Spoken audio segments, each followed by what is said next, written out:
Hey y'all, it's CherokeeStarfish. I'm back again for episode 2 of Titan Quest, where you can see that our character, thanks to the Dream Mastery, has become a seer. I'm going to go ahead and dive straight into the Rebirth Fountain just past the Nessus fight.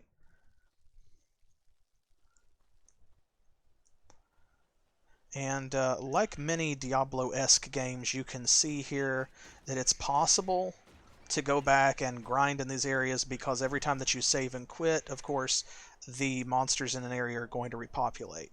Thankfully, that's not usually a concern for me. In the past, I've not had to do that a whole lot. Sometimes you have to grind for items. I think I mentioned that last time, where like a rare charm may have trouble dropping. And if it's something that you're really desperately after for, say, an artifact, then you may feel a need to go through and farm an area in order to find it, especially something like spectral matter or demon blood. Generally, though, in terms of experience point progression at least, speak of the devil, I don't really find it necessary to stay in a specific area and kind of wear out my welcome. You'll see that net that the centaur used, Satyr used that on us before. That's an ability from the hunting mastery, actually. Just like centaurs tend to have the hunting mastery and sometimes the nature mastery as well. All enemies kind of have their themes, and satyrs, especially shamans, tend to have like the earth mastery, while non-shamans will have things like hunting. Doesn't look like there's a shaman here this time, so we'll clear this out, and then we get to start off with a level up, which is great. I love to start an episode by leveling up. Really sets a tone. And we're already at the point in the game where I think I explained this before. I'm probably not going to pick up white items because those represent like unenchanted objects. And so we're at the point where if it's not at least yellow, which means that it has some special property, or better, then I'm just going to let it lie because it's actually not worth it to spend the time required to take it back to town and sell it and play inventory Tetris. Okay, so here we go. And I think I said last time I've got things set up here. I'm going to put 1 point into the mastery itself in order to unlock this new tier of abilities, which means that now we have access to all of this stuff and 2 points to spend on it.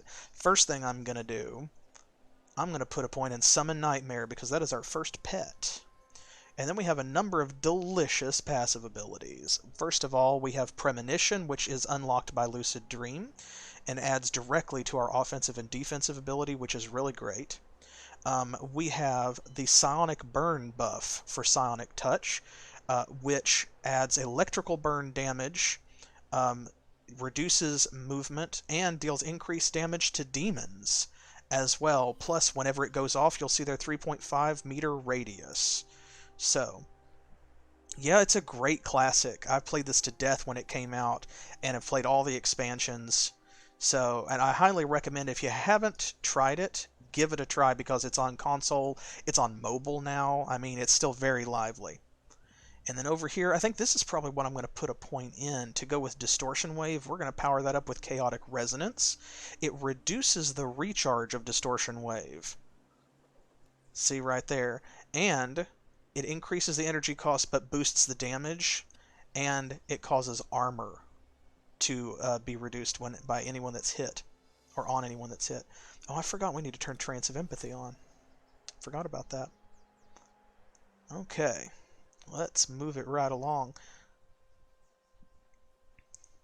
Ooh, a Frostbite Shrine. Excellent. I love Frostbite Shrines because that means anyone who takes damage from our attack is drastically slowed for several seconds. Oh man, there we go. That Chaotic Resonance makes a huge, huge difference. See, this is when, like, Distortion Wave starts to get really good. That first buff. You can see that green flash hitting them now. That's the extra damage. See, so it actually does look different as well, which I appreciate. Big boys. Remember when that was a mini-boss not that long ago? And in the tried and true tradition of mini games, that mini-boss is now just like a regular enemy. Now, coming up very soon in this video, I hope, at least, unless something drastic happens, we're going to be choosing our second mastery, which is going to stick our character with a persistent character class and define the rest of her abilities. So I want you to be thinking about what you would like to go with Dream. There was some talk of defense mastery in the previous stream, which is absolutely a great choice. Definitely increases our survivability and stuff. So if you want to stick with that, that's totally fine. But now that you've seen some of the game, if you decide that you want something else, I'm open to that as well. It's y'all's choice. Oh, see, look at this. Man, these little skeletons, they don't stand a chance now. There we go. Line up for me. There we go. Oh, so good. That's so good. Dream is so powerful. Because, I mean, the undead and a lot of these other enemies that we're fighting, they just don't have any kind of resistance to stuff like electrical burn damage. And that's what I was talking about in the first stream, where Dream, when it was first introduced, it just, it was overpowered because nothing in the original game areas had any kind of resistance to the type of damage that it dealt. And that has mostly stayed fairly consistent, actually.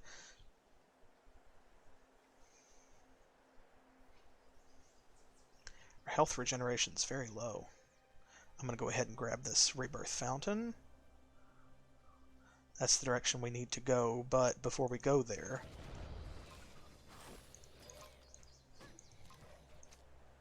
there we go. We will finish this area. The Mycenaean Ruins. This is our first real little dungeon. Sepulchres. Basically treasure chests. They're almost always good for some treasure, but you have to keep an ear out as well, because sometimes they'll make a little clicking noise, and when they do, you have to get away from them, because that means that you have activated a trap. Ooh, zombies. Our first fleshy undead, festering zombies, which leave a poison cloud when you kill them. Quite nasty. Especially this early on, we don't have a lot of poison resistance unless we chose a mastery that gives it to us as an ability of some kind. Ooh. Ah, we got this nasty yellow enemy. And see there, he's got the Earth Mastery, and he has an aura that gives himself and everyone around him bonus fire damage, which is nasty, nasty, nasty. So, much like with the Harpies, when you encounter enemies like that, you've got to take them out quick, because that bonus damage really adds up and makes things like skeletons here, which otherwise aren't a huge threat, into something much worse, because now they're dealing bonus damage based on another enemy's powers. Come on. There we go. You cannot be stingy with potions in this game either. You need to use them when they're necessary, when they first become useful, because they do have a cooldown, in case you hadn't noticed down here. They do have a cooldown, which means that you cannot use them immediately 2 in a row. So they'll give you that small boost of initial healing, and then they just increase your health regeneration for a short period. So you need to go ahead and pop one as soon as you get hurt, and don't wait, because then it's going to be on cooldown and you're going to need another potion and not be able to use one.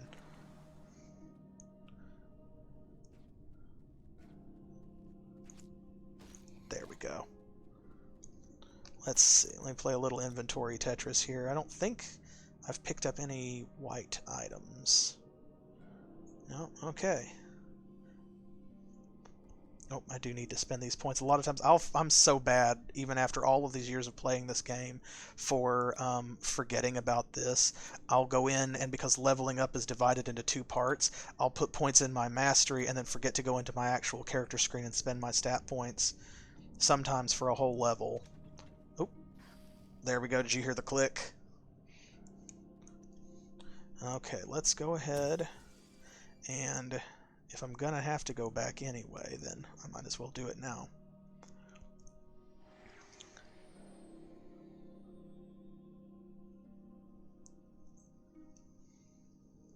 Oh, yes.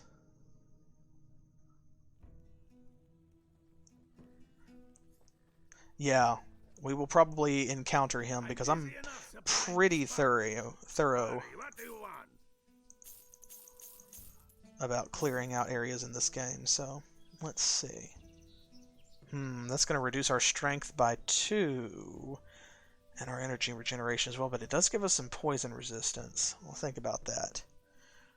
This armor is better, but I'd rather have that +5 dex. Not quite as good. Now this may be a little better. 2 to 5 cold damage. Yeah, that is slightly better. Plus cold damage means slow, so... this is a lot less armor, so I'm going to go ahead and sell it. Shield? Not as good. +6 dexterity? Well, that is an upgrade of this. Excellent. These... our energy regeneration's okay, but I was just talking about poison resistance. I think let's trade. We can take a small hit to strength, because it's only -2. Bye. He's so done with us.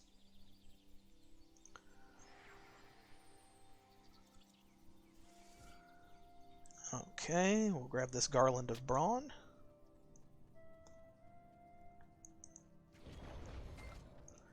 Oop. Get out of here, zombie. Zambi. Yeah, that's fair, because it does, like, you're talking about 3/4 of your hit bar is a lot for an Act 1 monster. That's kind of how I feel with Nessus. Nessus is a real, like, kick in the butt when you first meet him, but at least they tell you that he's a boss. I am almost positive that this was not here when we literally walked this way a moment ago. You all will back me up on this, right? Like, that was not there. I came this way because I got the... Huh. Okay. I mean, I'm not mad about it. Sometimes that does happen. The Spartan Woods. We are almost to the village of Tegea. Yeah, big monsters like that, that's the only way to do it, is you kind of have to kite them around and try to dodge stuff, like when they hunker down for flame breath, you have to walk out of the way. They do have tells for stuff like that. Some it's harder to do that with, like Nessus, because he just follows you and hits you in melee. But stuff like the Cerberi or Cerberuses, whatever the appropriate term would be, it's a little bit easier.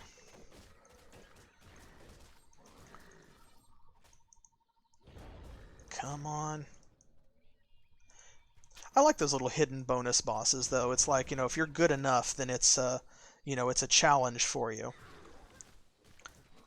But otherwise, you know, it punishes you for going into a dungeon that you were too low level for. Of course, placing it in a low level area, though, kind of invites people to do that. Okay, we got all of them. I'm going to grab this battle marker. I think I mentioned before, that is my favorite shrine, because it just makes you better at everything. I don't want to waste it, so I'm just going to tear through these guys real quick. Makes you move faster, hit harder, take less damage. There we go. Check it out. Come on, boar. Oop, harpy. Barely even got to see her. I saw you sneaking up, though. Yep, there we go. Let's get him out of the way. See, just look how fast you hit. It's almost like you've got the warfare mastery. Oh, no, it wore off. Oh well. Come on.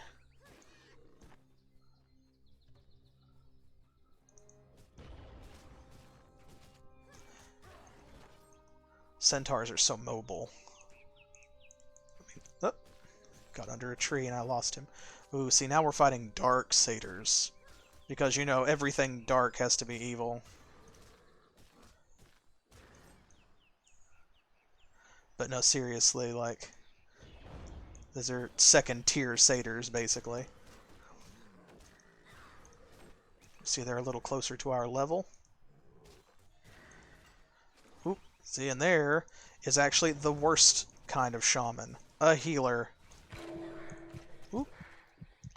Oop.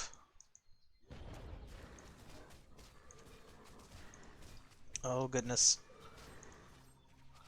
Get out of here. There we go. You got to take out those healers first. Yeah, centaurs have like a number of my least favorite bosses and mini bosses. They have some real nasty tricks, and they're hard to pin down. And if you try to kite them, they can catch up with you and all that stuff. Phew. There we go. One left on this side. Oh, there were two of you stacked. Clever girl.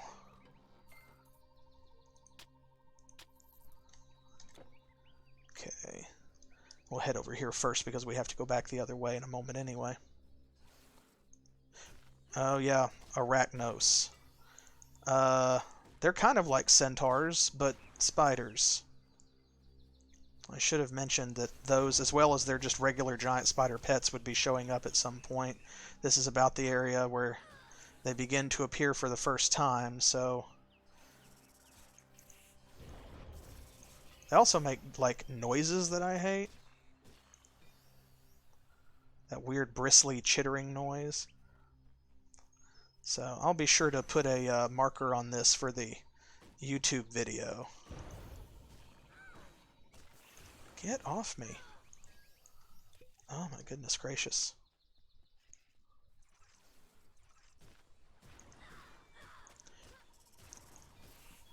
And of course they come with like the ability to poison you. As well as throwing webs all over the place.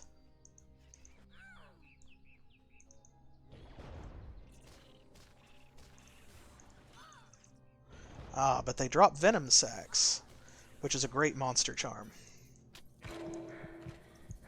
Ooh. Ooh.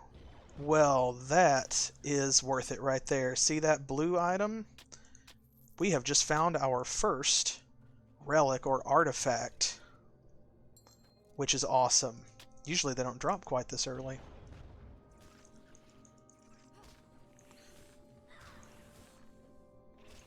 Let's take a moment to check that out. So yeah, we can't use it yet. It requires dexterity 95.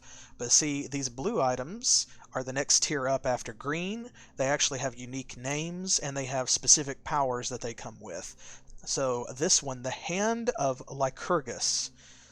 30% chance of 33 vitality decay over 3 seconds, or 28% reduction to enemy's health, or 34 reduced resistances for 3 seconds. And then on top of that, deals an extra 7 to 8 piercing damage, 18% vitality damage resistance, plus 16 dexterity, and plus 18% attack speed? Wow. Well, we know what we've got to do next time we level up is we've got to sink a couple points into dexterity, obviously, so we can use that. Because if it's going to be faster and boost our dexterity and all that other stuff, then you know it's going to be better. The first blue weapon that you pick up, I mean, is almost guaranteed to be better than whatever it is that you're using.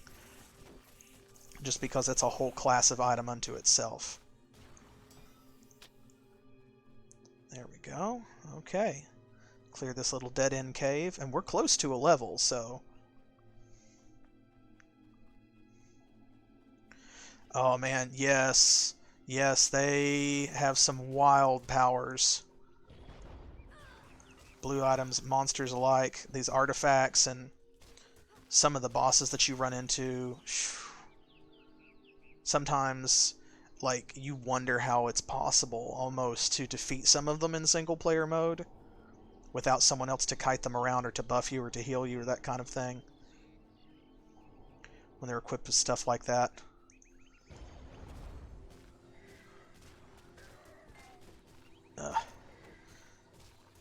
I don't think that was a Centaur Elder, but I hate them because those are the ones, like you were talking about a moment ago, that, like, they drop...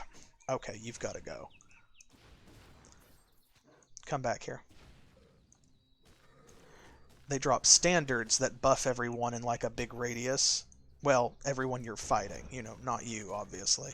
And you can get the same power. That is it's a warfare power. But it's kind of like when enemies heal themselves. It's like, you're not supposed to be able to do that. Only I can do that.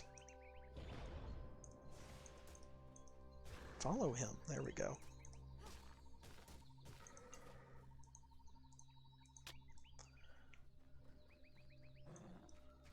Alright, let me go corner myself in here so that I can make them line up for me. Since they're dropping potions... Ooh, hey, that helps. Now I'm fully healed. That means that I can use potions, though. Oh! Oh! It's my second favorite ability shrine, an experience point shrine. That beautiful white light. Unfortunately, we've already killed almost everything here, so I'm going to go ahead and finish this off because we need to level up, and I don't want to waste the duration of the shrine by standing in one place and not killing things. So we'll level up and then grab the shrine and move along. Excellent. Yeah, because there's not much. Let me out of this net. It's just going to be like a couple of boars over here that we missed because we went the other direction, and then that's it. We should have enough for a complete boar hide now, though. Pretty certain. Alright, time to level up. And, ta-da! Now that we are level 8, it is time to pick our second mastery. So we've already chosen Dream, which is a great balance between defense and offense. A lot of mobility, a lot of, like, damage reflection, healing powers. It's kind of all over the place. So what do we want to go with that? How are we going to balance out the power of Dream?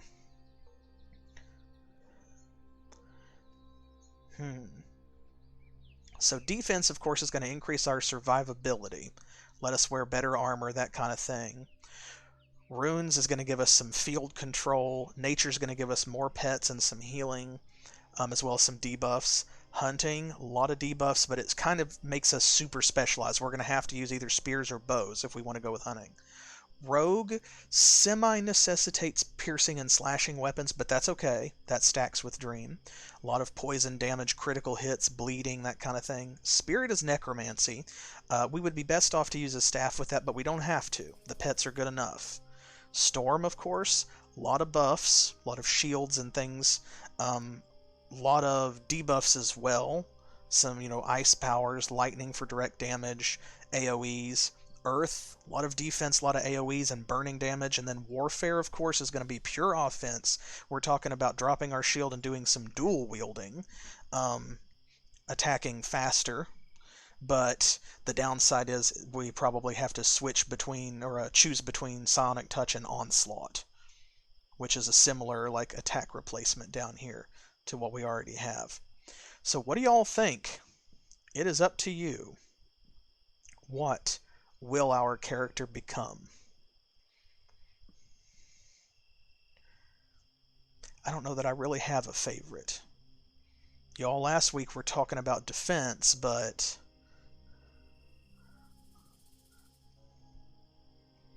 and I think that I said before that I have not played every possible combination just because there's so many. So even as many times as I've played the game, I just haven't. But Dream pairs pretty well with almost anything, actually. it's powerful enough on its own and varied enough on its own that, all of these, any set of two is an effective combination. There are absolutely some people out there who are really into the min-maxing, who I'm certain have calculated that there are optimal builds, but they're all effective. There is no combination of two masteries and no single mastery by itself that is completely useless or that doesn't have any redeeming qualities. They're all good. They're all pretty solid. So anything that we choose, it's going to work, especially with Dream, because Dream stands by itself so well. Like, it's already so powerful on its own.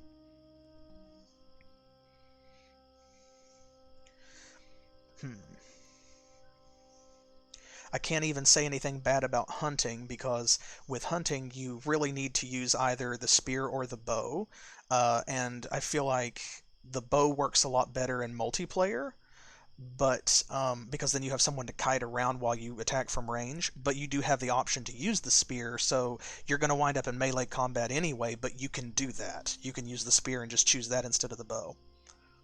Leaning towards warfare, that is absolutely a devastating choice, for sure. We could just keep Psionic Touch instead of Onslaught, maybe, or compare the two of them, and then we could just start dual wielding and churning out damage like nobody's business.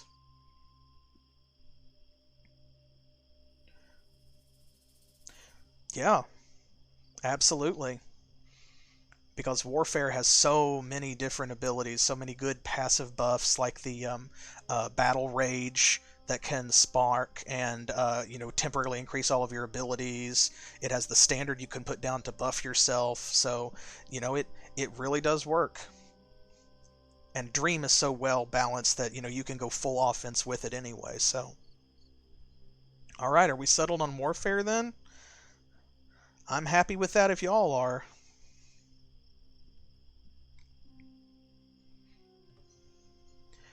Alright, if no one's going to speak against it. There we go, there's our little fanfare. Now Warfare is going to increase our strength and our dexterity, which is great because that means that strength is going to shoot way, way up because Dream also increases that. But then when we put points into Warfare, we're going to boost our dexterity, and Dream is going to boost our intelligence, so everything is always going to be going up.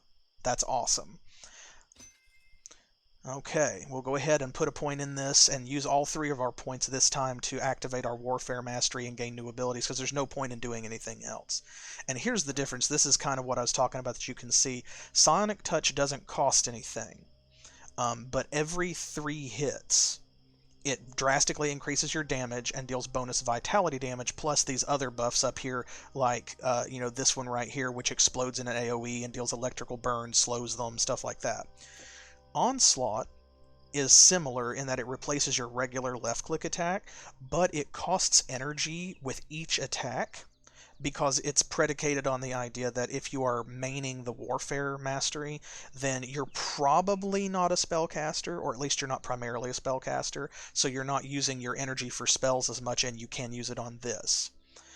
As you stack it, you build more charge levels, you increase your maximum, and as long as it's active, you constantly deal bonus physical damage and have an increase in projectile speed. And then later on, see, while Onslaught is active, it increases your damage resistance, it will reduce targets' defensive ability, it'll slow them down, and it will increase your movement and attack speed.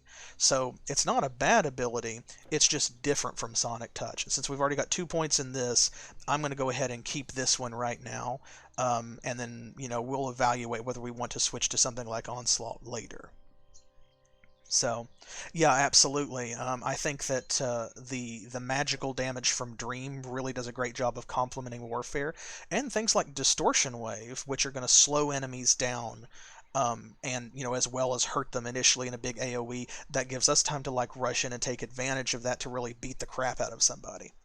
First thing that we're going to do, though, right here, we want to build up to Dual Wield, because to me, that's one of the best powers of Warfare. We could skip this whole line and just use a shield, and we'll have a chance to evaluate that before we get 4 ranks in Warfare. But I feel like if you're going to take Warfare and you don't dual wield, what are you doing? So right here, weapon training, Battle Rage. Battle Rage is important because it's a passive skill. It has an 8% chance of activating when you're in combat, and for 10 seconds you deal extra damage and it increases your offensive ability. These other buffs make it more powerful. Weapon Training increases your offensive ability flat out and also increases your attack speed. Both of those are great. So we're going to go with those. And then also, I forgot. Last time we leveled up, I forgot to summon our Nightmare. Our little bud. There we go. And you can see he benefits from our trance as well. The Nightmare, right there, you can see he deals a sonic beam attack that deals regular damage and vitality damage, and he has a chance to just dodge attacks. And later on, he gets some things like sleep and confusion abilities as well. He's really quite good. He's a good pet. So we will be taking him with us. We're going to go ahead and grab this Shrine of Experience, and then I'm going to run like mad to find somebody to fight. And it is a complete waste because this is Tegea. Okay. The water by our village has gone foul. It happened just the day before last, after the first satyr was spotted. My sister got sick, and then my neighbor. Alright, we are going to run this way. Because, here we go. There are still enemies around the edge of Tegea. So this little village has got a bunch of problems that we're going to have to solve before we can move along. But first, we're going to come down here and put its Walking Dead back to sleep. Well, that didn't last very long. Unfortunate. That's okay. There will be more experience shrines.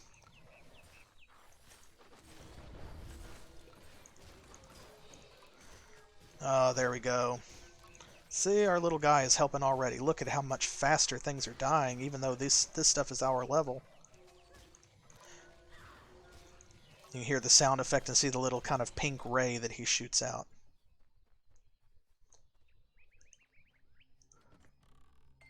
When I'm playing single player, I love things like masteries and disciplines or skill sets that give you a pet, because it just makes the world feel a little more alive.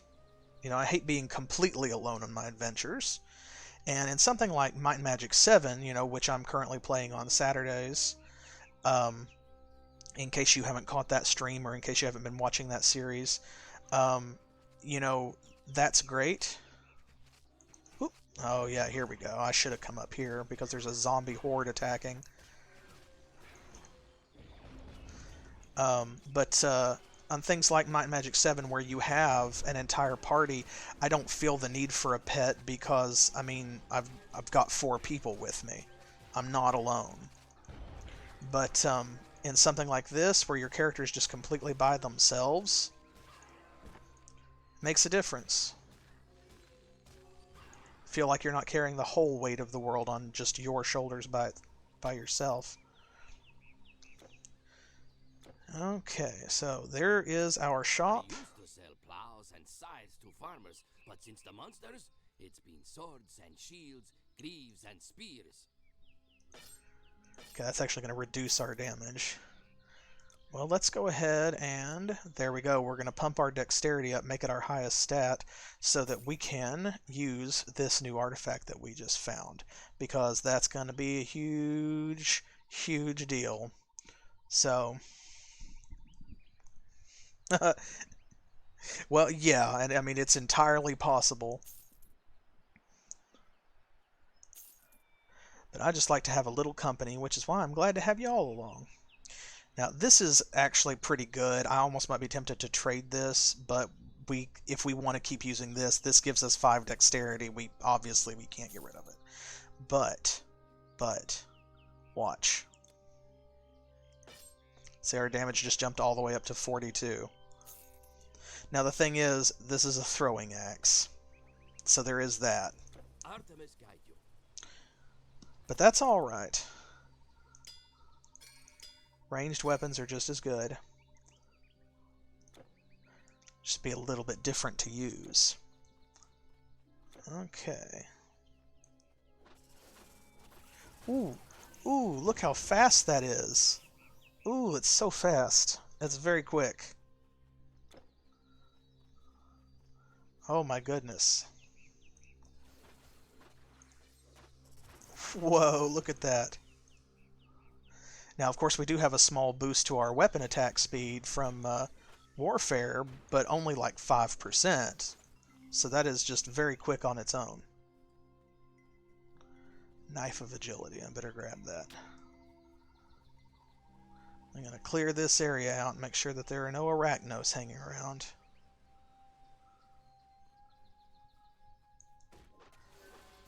Oop, I was standing on top of one, ignoring him while I killed his friends. Honestly rude.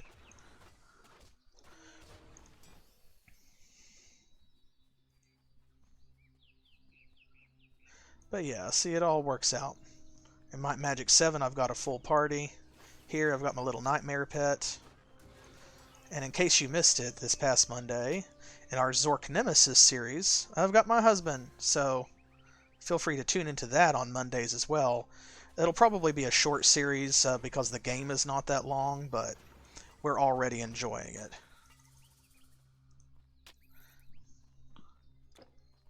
Let's see. Okay, just about done here. There's a cave over here, and it's not huge, but... Oop, don't want to leave that.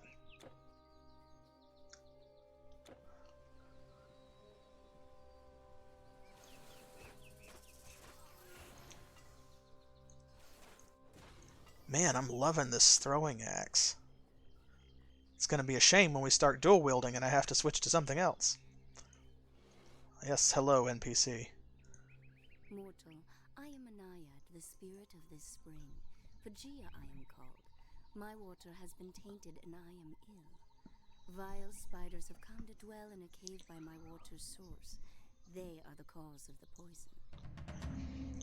Yep, see, so she guards the spring from which Tegea drinks, and she's worried that she's going to become like the other monsters. She doesn't want to go evil, so we've got to rescue her.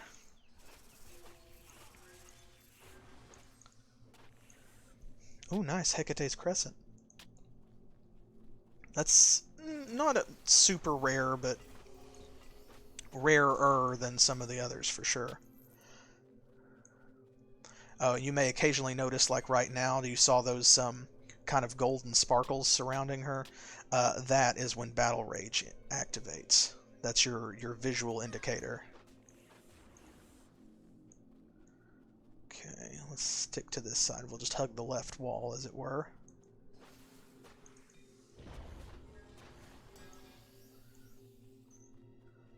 It's not a huge cave, but it is, there's some size to it.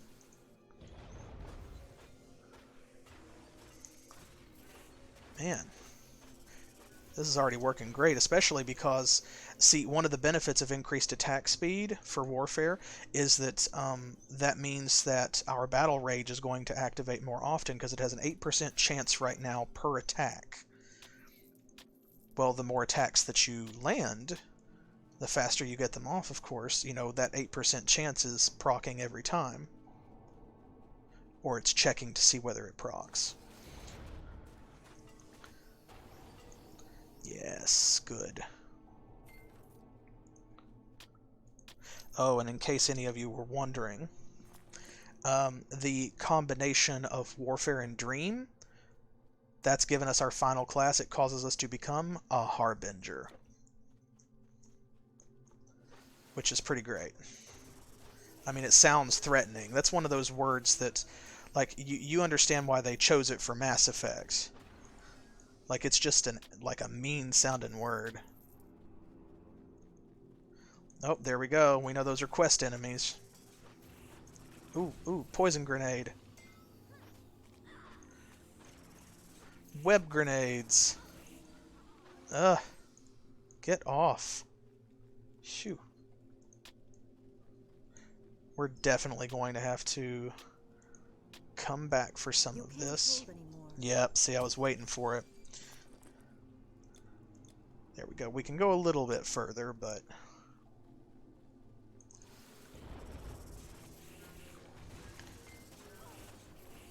I'm trying my best not to stand in the poison, but of course that's what the web is about.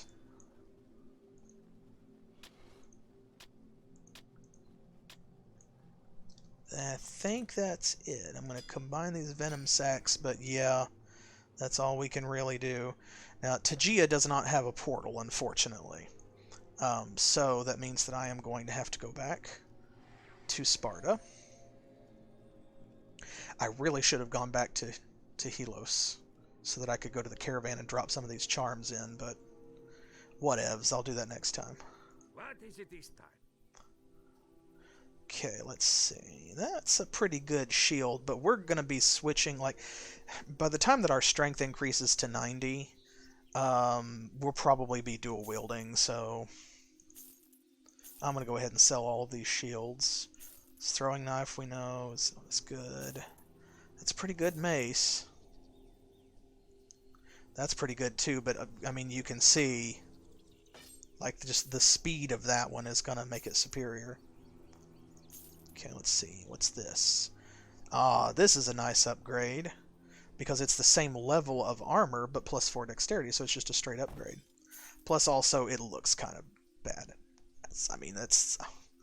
Look at it. It's like spiky raider armor. It looks pretty cool. Sell that. 24 armor. Oh, that health regeneration is so good, but we can't give up that dexterity. Oh, well...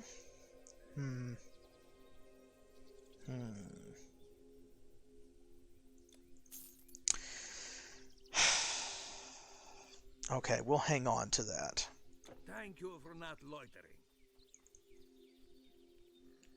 We'll see. Maybe after we put some more points in dexterity, we can switch to that. Alright, first, let's complete this quest.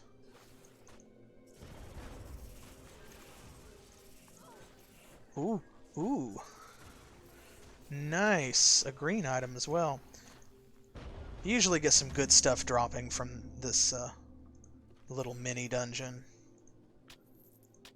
I'm still surprised to see that blue item so early on, but I'm not surprised to see like a green item here.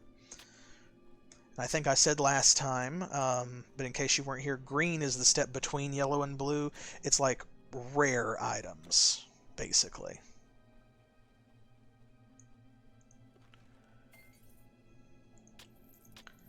There we go. Okay, and the beams of light coming down onto the water from the previously occluded cave ceiling, I guess, is very reminiscent of when you cleanse the Den of Evil, the very first main story quest in Diablo 2. Okay, and of course, despite the fact that we killed the quest monsters, like there are still other monsters here. I'm going to clean them out too.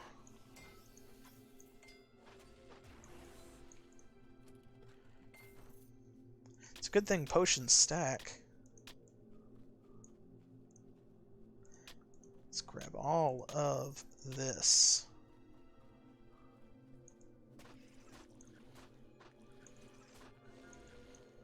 Alright, another majestic chest. Zeus's Thunderbolt, excellent. And I think because a lot of this is just cash and potions and jewelry, we might be able to carry all of this out of here without making another trip to the store, which is awesome.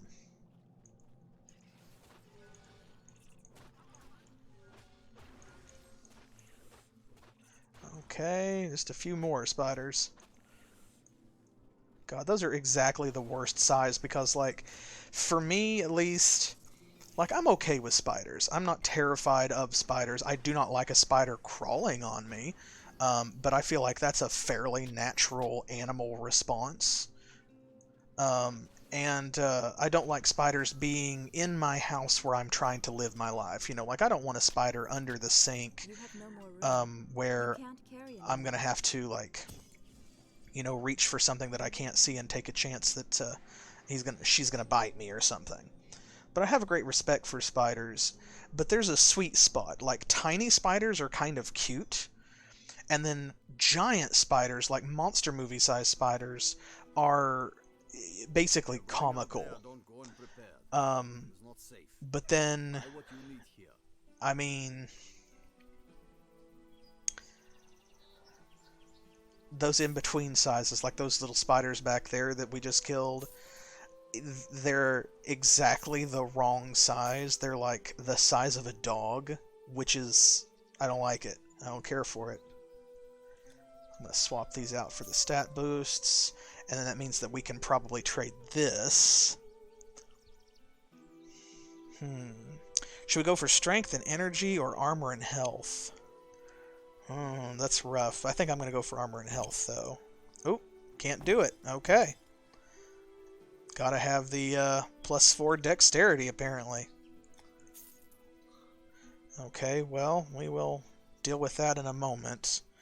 I've got to trade some stuff around, so... Yeah, those kinds of spotters where, like, it's just... They're fighting size. I don't care for them. So here's this green item here. We have to be level 10 to use it. 15% energy drain. Lost energy counts as damage. 7% chance of confusion. That's not bad. I'm going to hang on to that because when we start dual wielding, that might be a good one to start with. And I mean, we're already almost halfway to level 9, so we'll see. We shall see you again, I hope. We know that we definitely need to put points in dexterity, though. So let's see. We'll grab this here and this, and we will that. And then also these. Yeah, see, this is kind of what I was talking about. By the time that we get to the point where we can wear some of this stuff, we're going to have outgrown it. This is the same way. 18 armor, fire resistance, energy regeneration. It's good, but like our helmet is better, so we can sell that now. This, we've outgrown as well. But I want to show you what it looks like.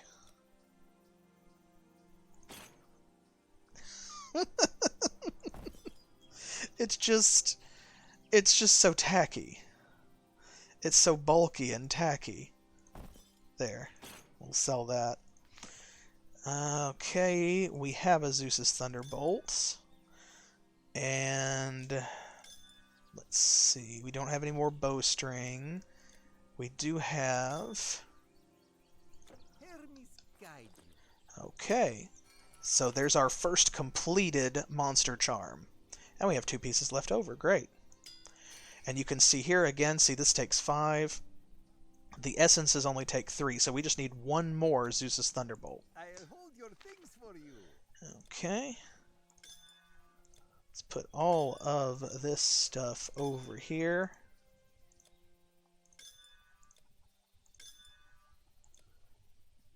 Vile plumage. Not as nice as pristine plumage.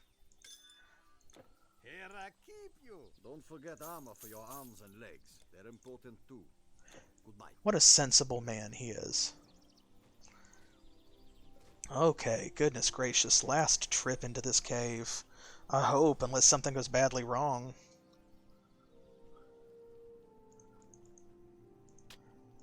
Okay. Sometimes those level transitions are a little rough, I think. But in my experience, they're like that on every system. Alright, here we go. Let's talk to the nymph, or naiad, and get our reward. You have cleansed the poison from the cave. My waters will run clear and clean again. There we go. Plus 75 health permanently. 1500 experience, and she restores our health and energy. You love to see it. And when you see it, you love it. Oh, did we miss one? Hey. Get out of here. Oh, our nightmare got that guy. Nice. Nice. Okay, now that's the only actual quest in Tegea. There are other NPCs we can speak to here, but... Now we can just head on into Arcadia. And continue along our way. Alright. No flock of birds can stand up to our relic of power throwing axe. That zombie, though, gave it a good go. Get out of here.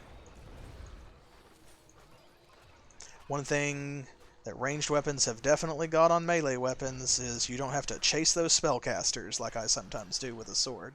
Ooh. Come on. Oh, forgot those.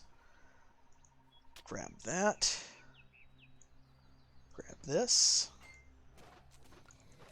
Leave me alone. I just want to pick up these healing potions.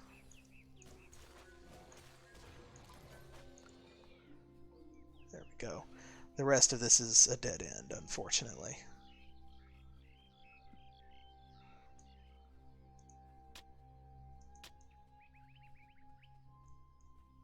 The scenery here is so pretty. Like, I always hug the edges of an area, you know, in order to, like, go around and make sure that I've cleared out all of the interior, but it's really worth it just to explore the beautiful world that the devs built. You know, I mean that. That is genuine praise. Get off my butt.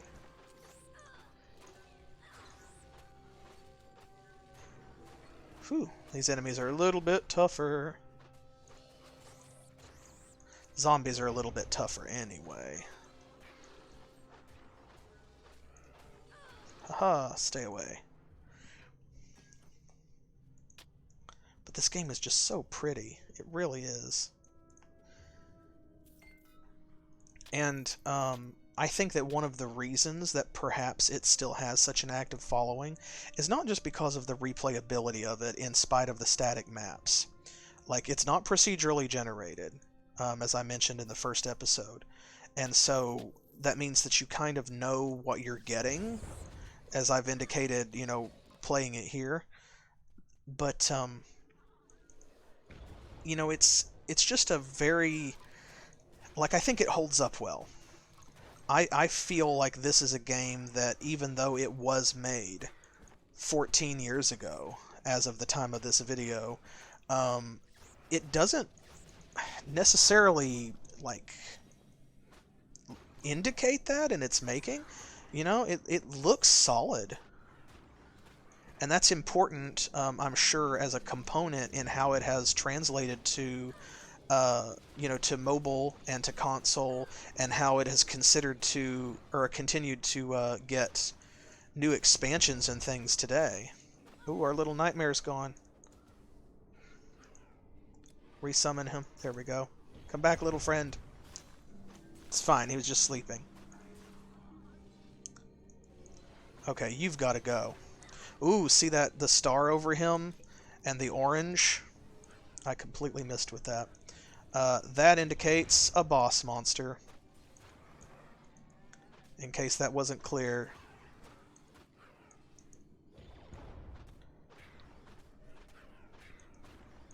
And see, that's why there are so many zombies, is because he's raising them. Okay.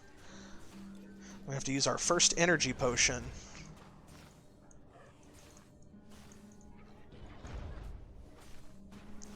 Oh man, he is a rough one. Summon our nightmare back again. There's always a mini-boss down here, but it's not always the same one. Ooh, ooh. There we go, almost got him. Ah, awesome. Now we have to deal with what he raised, but he won't be raising any more. Whew. Nice chunk of XP from those two, and they usually drop something good. Bosses with those stars over them, you know, early in the game they're not going to drop a whole lot, but they tend to usually drop at least a green item. Oh my god, can I live? And can you die? There we go. See, in his case, I think he just dropped that Chilling Ruined Staff, which is a slightly higher level item than should be spawning here from, like, regular monsters. So it's not a green item, but it's like the next tier of staff up from what you would normally find in a treasure chest or off of a monster drop here in this part of the game. So that was his boss drop. And then nothing in any of those sepulchers. Delightful. That's okay. Oh, cash. Floor cash.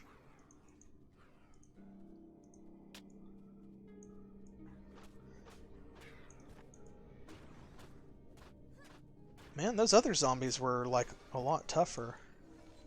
That's wild. Like, the zombies he was raising were much more powerful than these. Although, look at these. Some of these are level 12. Some of them are level 16. I'm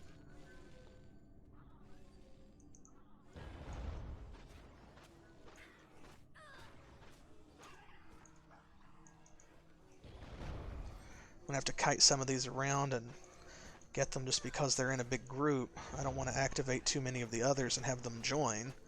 So then this will just go on forever. Phew.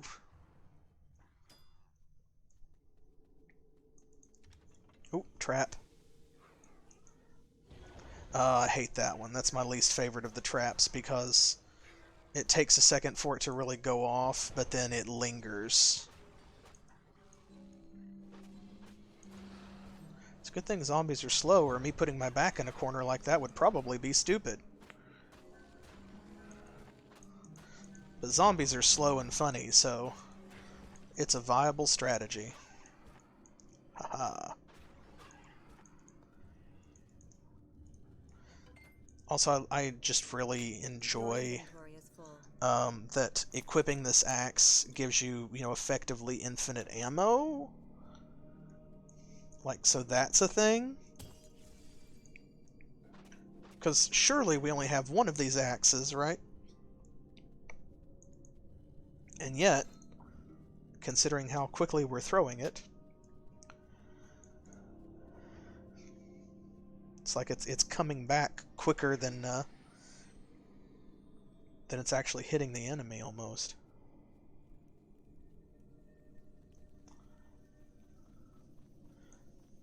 You again?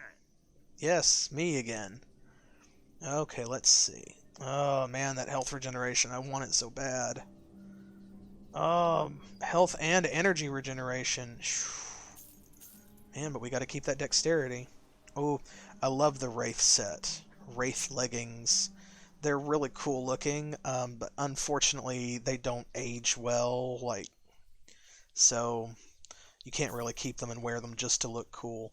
One thing that this game really needed, that it could benefit from, that they haven't really added yet, is like a glamour system, kind of like you would have in an MMO.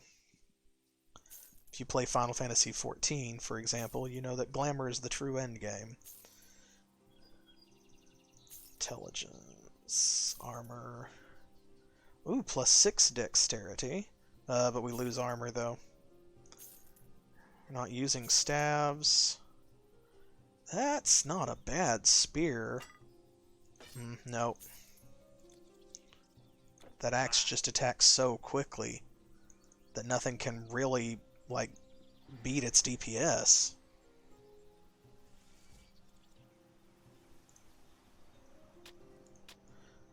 Alright, we'll grab the last of this and be on our way. Just got this one room left up here in the corner.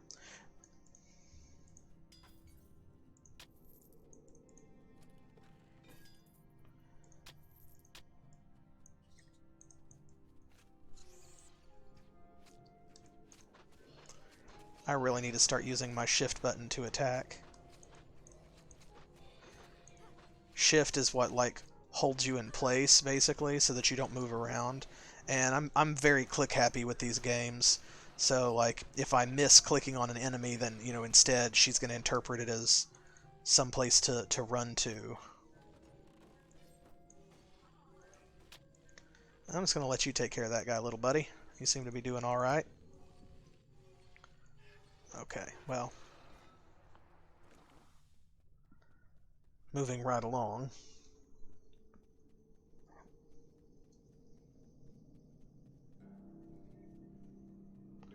Let's head back up here. We will continue onwards into Arcadia.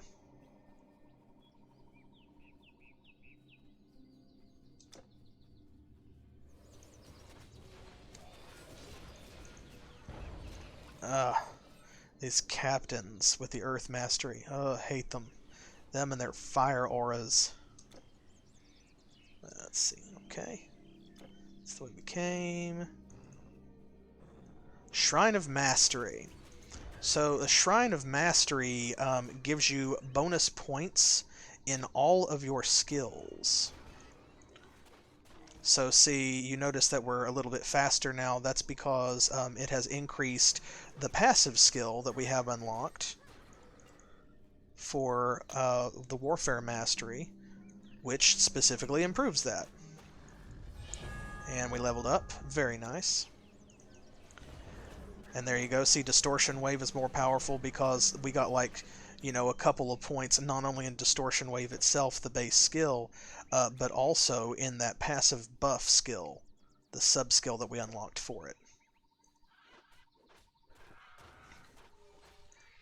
Now, it won't give you bonus points in anything you don't have unlocked already, but anything you've got open, it boosts all of them, which means that later on in the game, when you have more ranks and skills anyway, as well as more skills overall unlocked, it is a devastating shrine to pick up.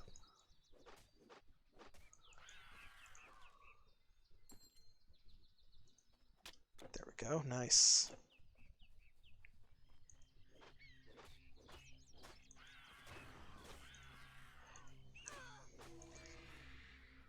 Nice, nice, nice. Sorry, I'm clicking the map open and shut a lot too, and that's because I'm partially navigating by it and still trying to move. And you can move, of course, while the map is open.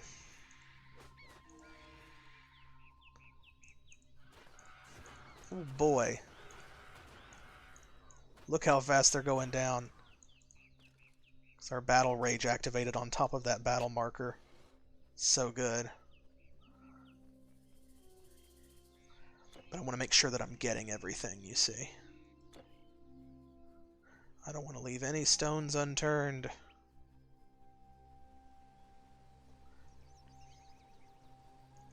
There's another rebirth fountain up here.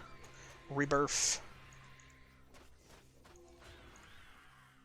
The Megara Bluff.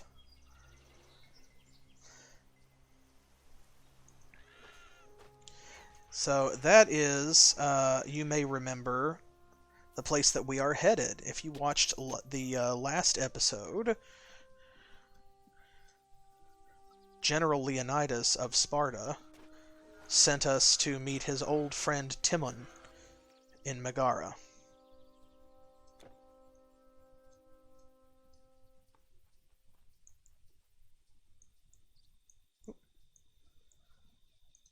There we go. That's for later. Always have to double check on this part. So we're going to grab this rebirth fountain, and you're going to get introduced to a new form of enemy.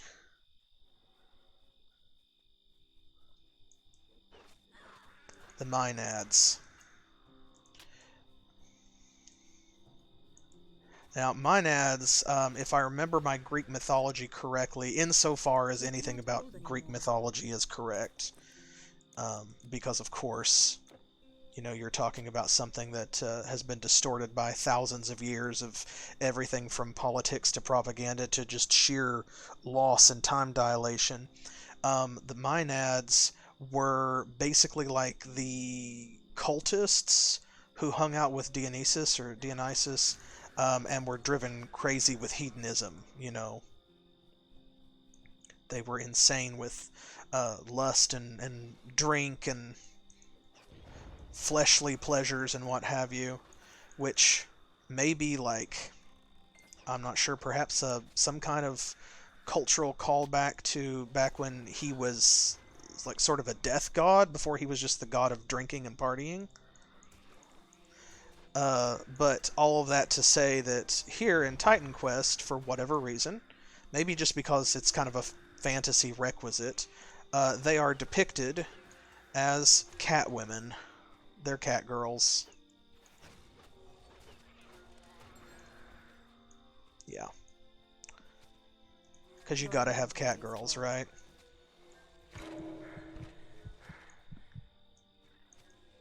Get off my butt. There we go. Huey. Yeah, something cheetah pelts. You can't hold anymore. It's like some of the Maenads wore ceremonial cheetah pelts or leopard pelts or something. Yeah. See, you might know more about it than I do. And so here they just interpreted that as they're like werecats or cat people. Okay, time to level up again. I'm going to put 2 points in the Warfare Mastery, so that way next level we can put 1 point in here, and then still have at least 1 point to unlock dual wielding. And then over here, we need to make sure that we keep Dream moving as well. So, let's see. I'm going to put a point in Premonition, because that's just a passive boost to offensive and defensive ability. That is going to give us like just the best flat buff. Yeah, it's an interesting way to interpret it, for sure. Like, I kind of roll my eyes at it just because cat girls are like a fantasy staple, and, you know, you gotta have cat girls in your fantasy. Kind of like, at some point, vampires have to show up. But when you look at it in the context, it's actually kind of an interesting idea. And I like to have faith in the makers of Titan Quest, because for the most part I feel as though they kind of did know their mythology, or even if they're not scholars of the mythology, they care about it. Like, they enjoy what they're doing. Let's see. This is a boost to dexterity. I'm going to keep the other one, though. Those. Strength, no. Now these. It's a reduction to armor, and we're going to lose some pierce resistance, but we're going to gain poison resistance and gain a bunch of health regeneration, which I have been complaining about. So, there we go. Do you see right there? See how much faster our health regeneration started going up? Yeah, that was the right choice. For sure.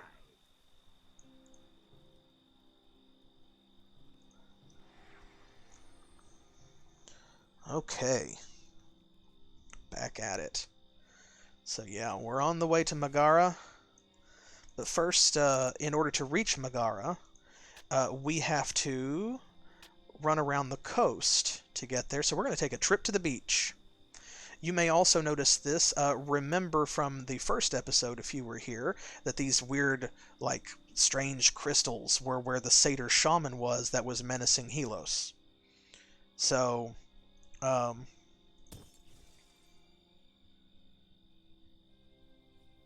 on, portal. Okay, I'm going to leave that there in case you need to run back to it.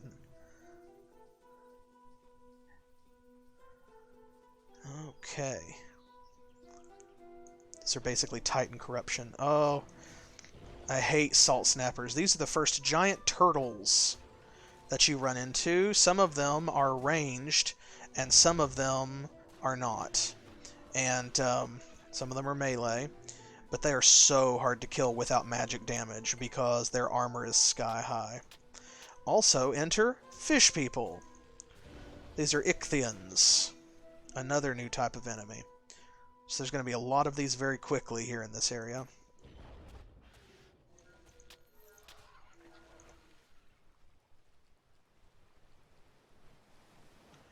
I want to go down that way, but you have to wait until later. And yes, see, they usually use storm and nature magic, which means... And you see that one has the defense mastery.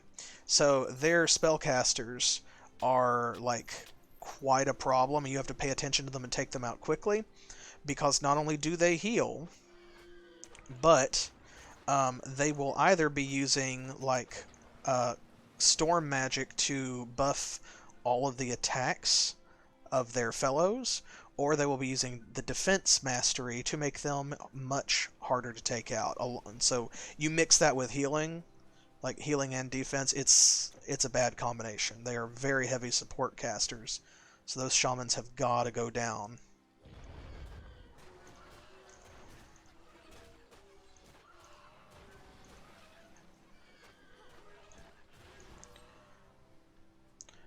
going to find a lot of shipwrecks along the Megara coast as well. And you know that where there are shipwrecks, there's going to be undead sailors.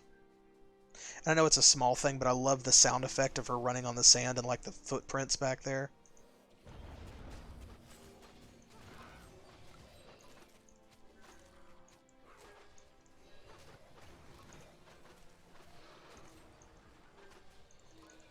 Come on.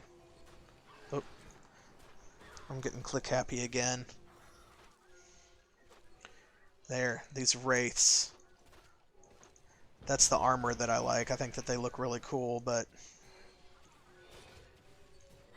Come on, attack him.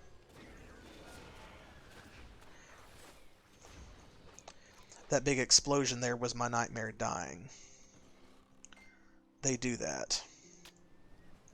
Not just die, but also, like, explode when they do.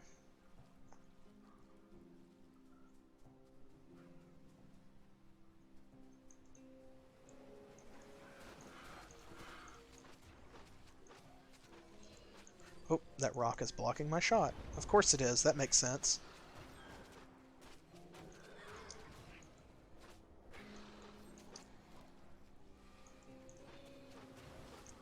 Come on. There's a lot of archers here. Thrown weapons just do not have the range of bows and arrows, so you have to move inside their range to hit them. There's going to be another cave up here as well. So we'll have a short diversion before we finish our trip all the way to Megara.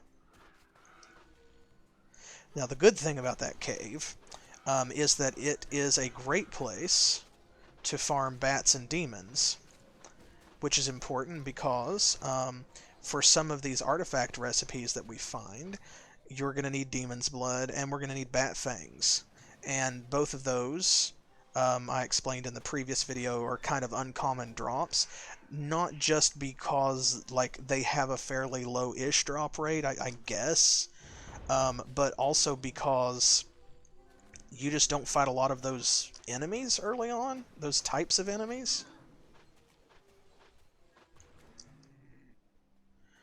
Salt snappers are the worst. Salt spitters are the ranged ones, and when they hit you with that ranged attack, that like glob of salt or mud or whatever it is, it slows you. And I do not like being slowed. I'm sure part of that is like just it's not a good status, but also I'm paranoid because I usually play... Ooh, we need to bring up some dexterity and intelligence too. I'm going to dump both of these in dexterity again, and that way we have more choices in our equipment, because see, now we can do things like take off our armor or helmet and still keep using the Hand of Lycurgus. See, and I did exactly what I said I would do, and I forgot about my stat points when I leveled up. But anyway, part of it too, I'm sure, is like I hate slow spells or slow status because I play casters a lot. And whether you're like, it's really bad in an MMO, but even if you're not talking about an MMO, just a regular game,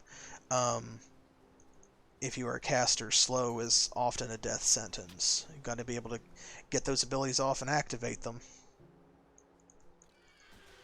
Come on. Line up. There we go. Forced Helm, Loop of Ability, Essence of Prometheus's Flame. I can't remember whether or not we actually have a Prometheus's Flame. I'll have to look.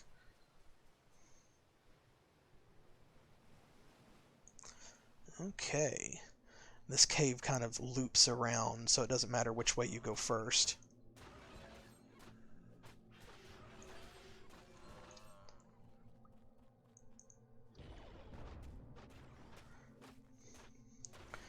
They're weird long necks.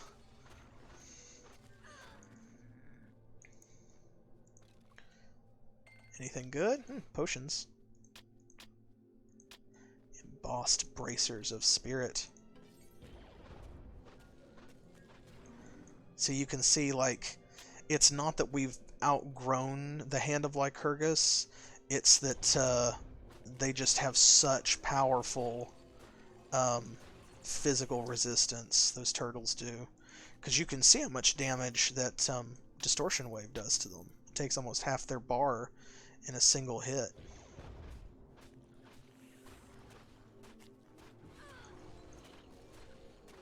Oh my gosh. Let me live my life. Cash, cash.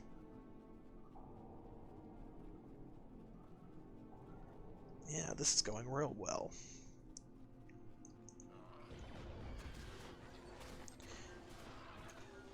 The fishmen go down a lot easier when they don't have a shaman to back them up.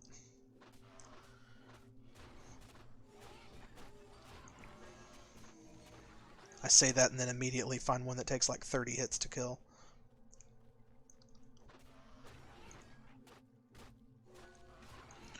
Can you tell that I'm suddenly using my shift button to stand in place while I use this throwing weapon? It's just like in Diablo. Ooh, crude buckler of trickery. A nice green item. Continue on around here and then check that out. And I know, like, I'll be the first to say I'm a fool for picking up an obvious good item and then not instantly stopping to look and see what its stats are and maybe even equip it.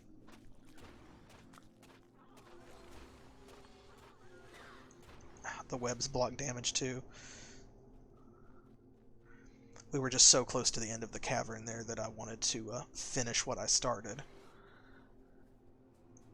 Okay, now let's have a look. Oh goodness, we can't even use it. Okay, well we'll come back to that.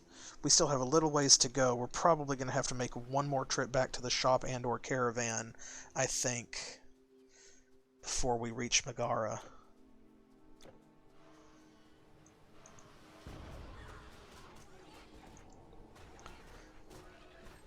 I've gotten so used to melee fighting in this game because it's inevitable that you will wind up in melee.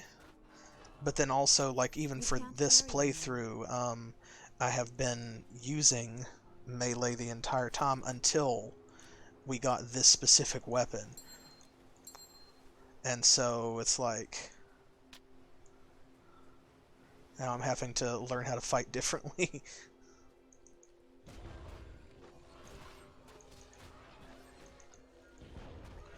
There we go.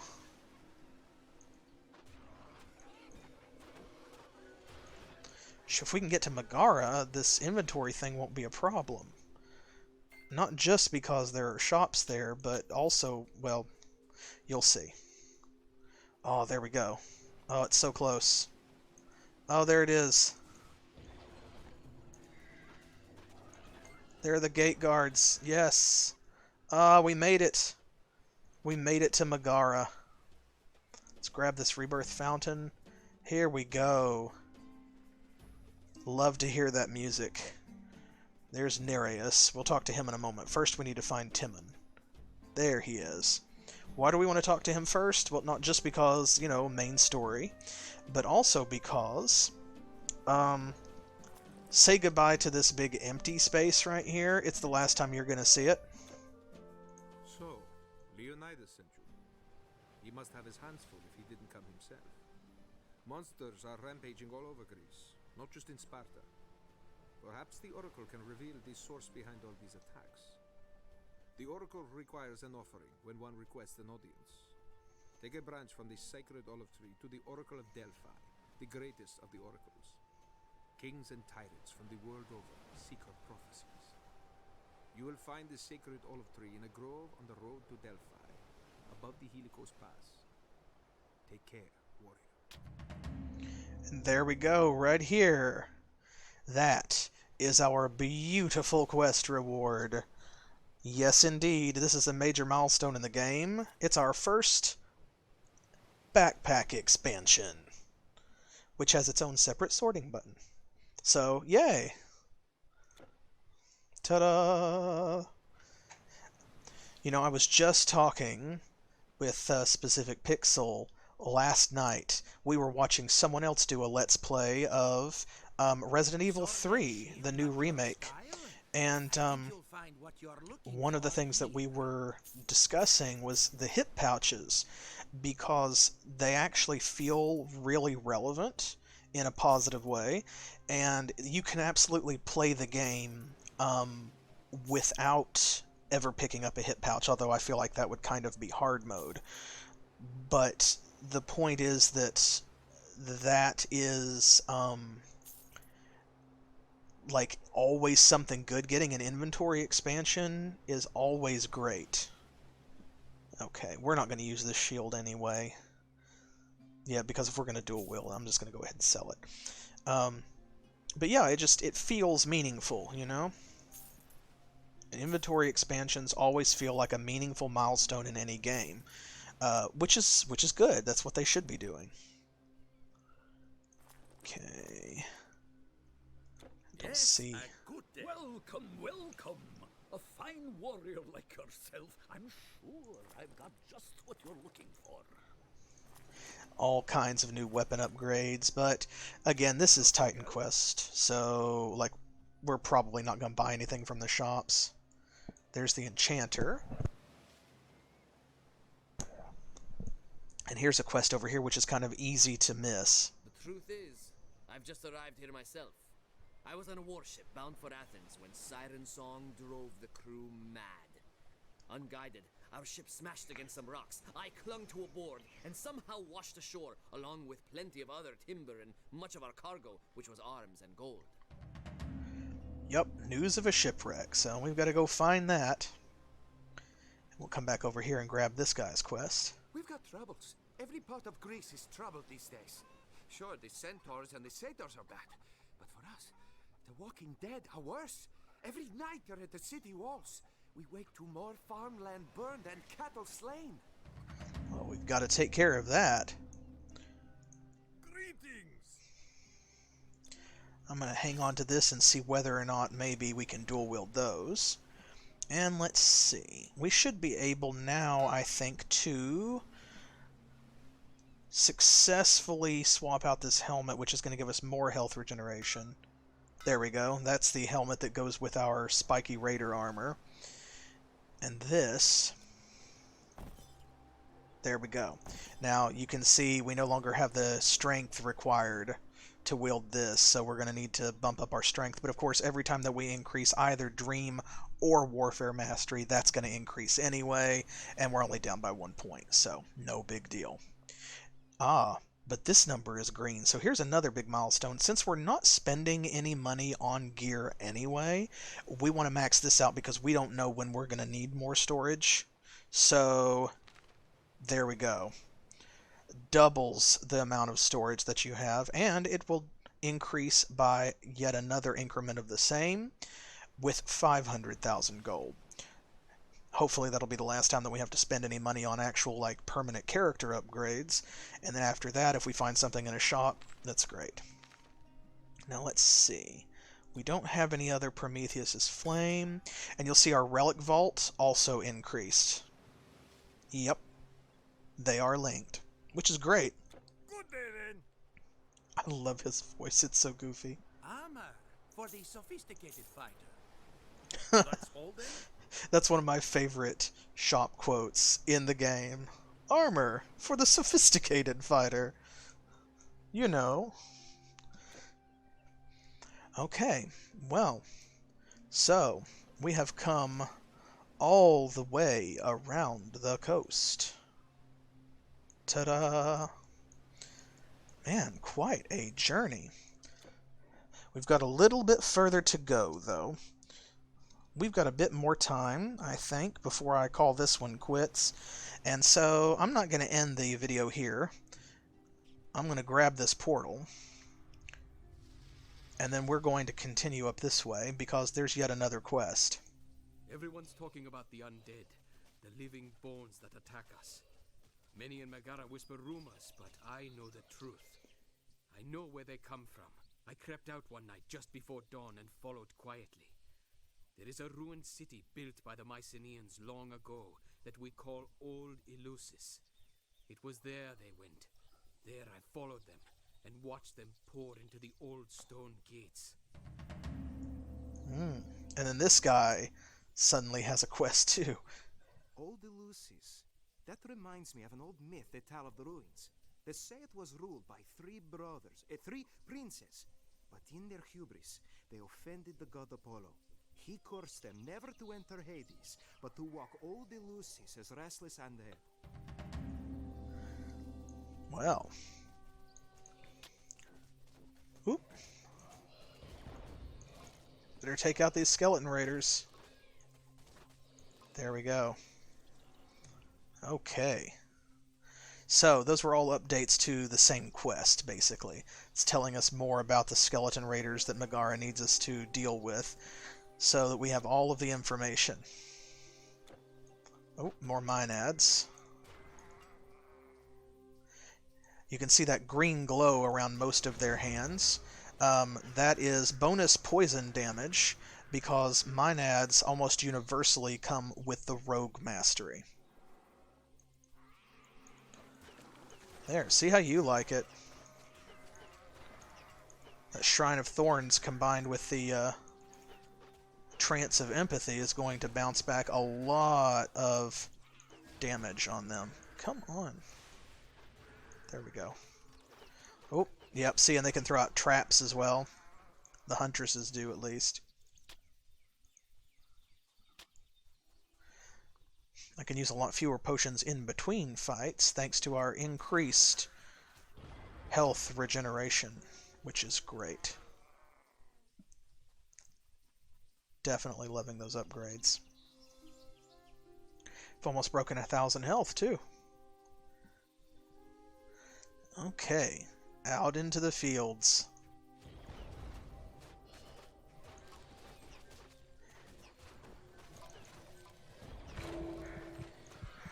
Oh, well, no sooner do I open my silly mouth. I'm probably going to have to use a potion. I love the way that when you've run through the wheat, that it's, you know, it moves with you. It's a small thing. Oh, one of you. That skeleton was on fire. Let's see, I did have to use a potion there. 1,000 health or no, that was close.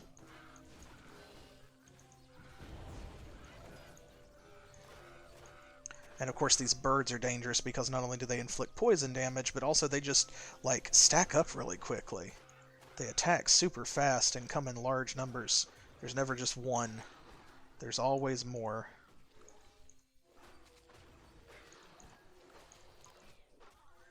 Thank you, Nightmare.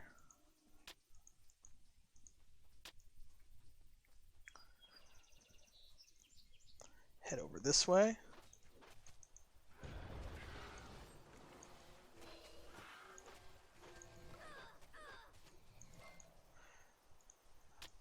At least they're dropping health potions, which is good. It's just like with the satyrs. The game is fairly generous with those, and I appreciate that.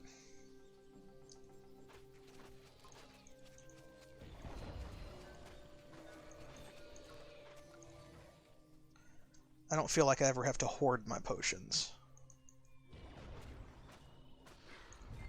Ooh, hey. Love that sound.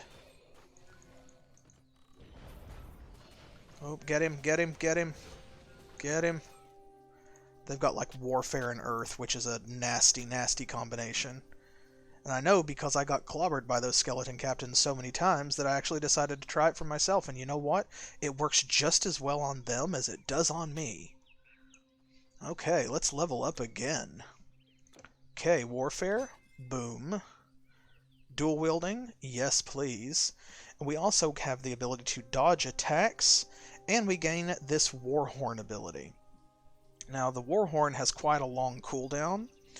It's not as good to keep on your right click as something like Distortion Wave, but it's pretty solid because what it does is it's got quite a wide radius in which it stuns enemies for a heavy cost. Let's see. 3% chance to dodge attacks is not much, but you'll see that this has got 8 ranks. So by the time that you max it out, that's a pretty good ability. So, I think, though, we've got one more passive ability that we haven't unlocked, and that is Psionic Burn for Psionic Touch. I'm going to drop a point in that first, and then we can come back to War Mastery next level with a point in this. We've accomplished our main goal, which is the dual wielding. So there we go. Now, let's light these torches up. I'm going to drop a new portal stone. Let's take a quick trip back to Megara. And we're going to sell the stuff that we picked up, and then I'm going to check those swords before I spend our stat points, the ones that are in our caravan. I want to see what we need to drop points into in order to wield them. My pleasure. Greetings. Oh, hey, it looks like nothing, actually.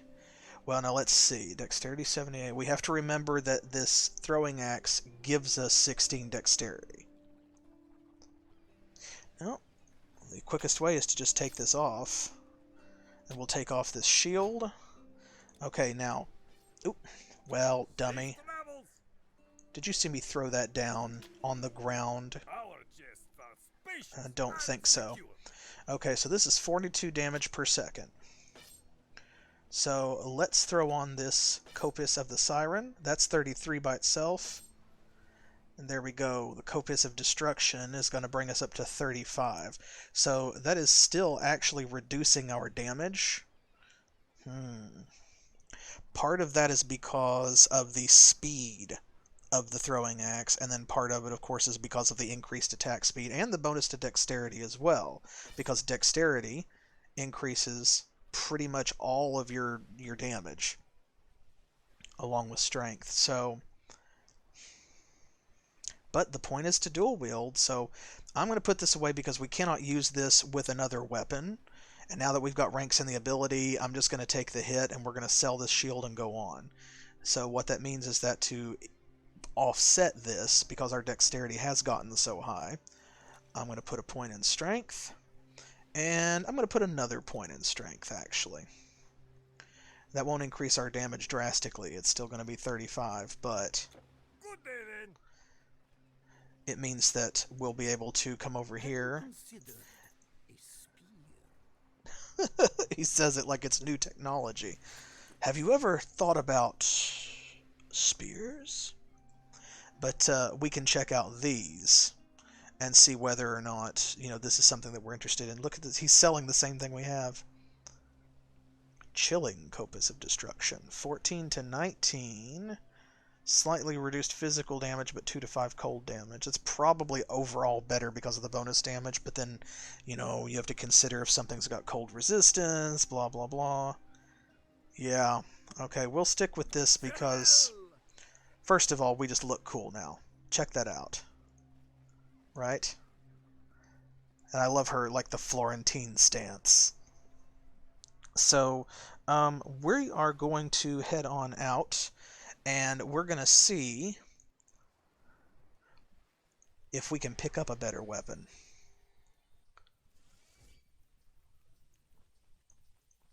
Let's grab this first thing.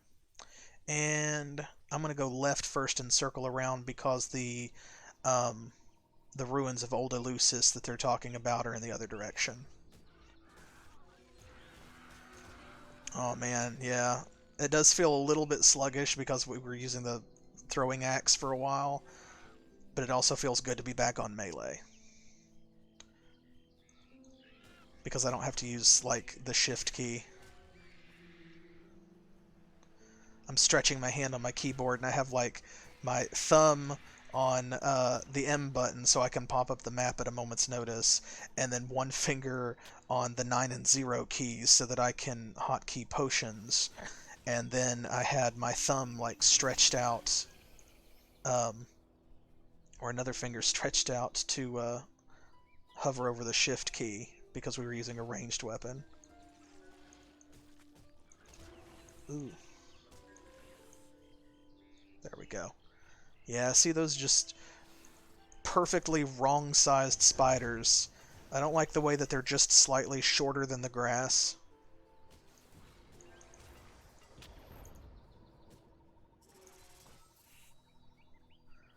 It's good for hiding in.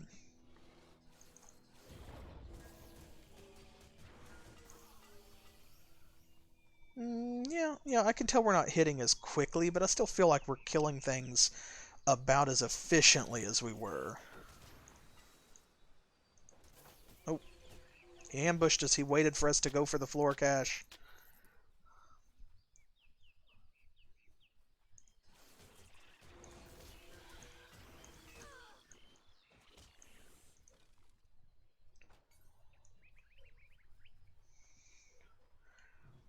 Oh, yeah. We'll need to come back here later. It was a fierce battle. Beasts and men, you understand. Then a giant cyclops, growling and bellowing, came and smashed the bridge. We are working hard, but it'll be days yet before the road to Athens is clear. So eventually, you may imagine, we're going to need to go to Athens. You can actually kind of see right there. Yeah, see, there's an NPC to speak to, there's a rebirth fountain, but we can't get over on that side because the bridge is destroyed. Now, they do actually fix the bridge when you come back around and do certain quest triggers to where you wind up on that side of the river anyway. The bridge is repaired so that then you can just walk across it. Not that it matters at that point because, you know, you don't really need to come back here, especially not on foot when you can teleport. But I like that they do fix it. And they don't just give you some BS reason for why you can't use it right now.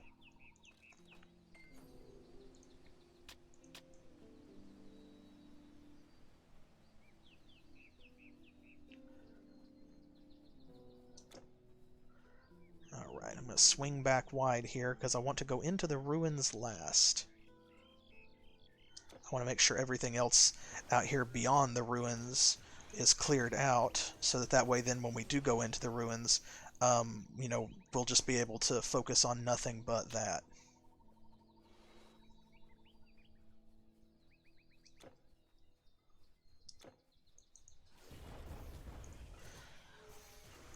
I'm so sick of these spiders.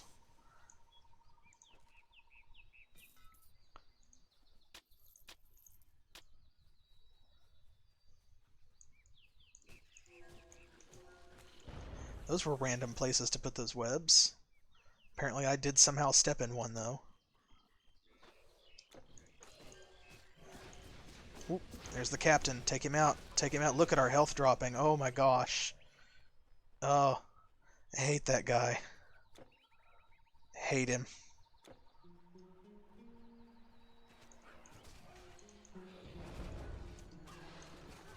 Go ahead and pop a potion here because we're standing in poison and just it's not great.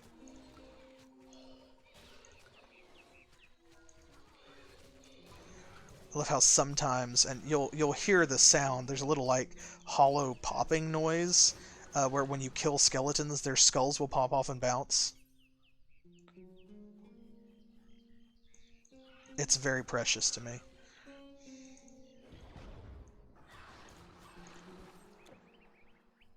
Okay, now we head in here.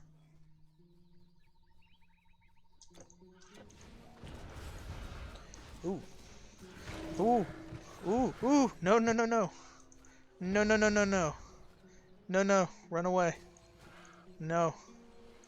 Oh, man. There was just such a cluster of them. Did you see that? The captain just popped that fire aura, and then they all came for us at once. Phew-wee.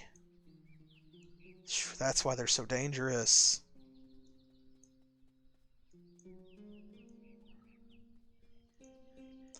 Alright. Here are the ruins of old Eleusis. Time to commit a little regicide. Ah, yes. And for some reason down here is where we meet Ratmen for the first time. And I appreciate that apparently that's where the knowledge of the, or like where the dev's knowledge of Greek um, was stretched to the breaking point, like, because they're not called something in Greek the way a lot of these other enemies are. They're just called ratmen.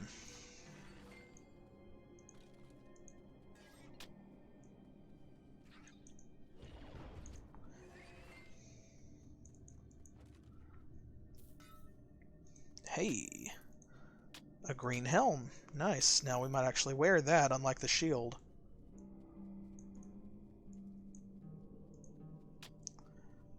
Let's double check. Let's see. 24 armor. Fire resistance, energy leech resistance, stun resistance, and health regeneration. So it's not as good on the health regeneration as our current helmet, but it has a lot of other resistances. Energy leech and stun are fairly rare, though. I think I'm going to keep what we have. Call me silly, but...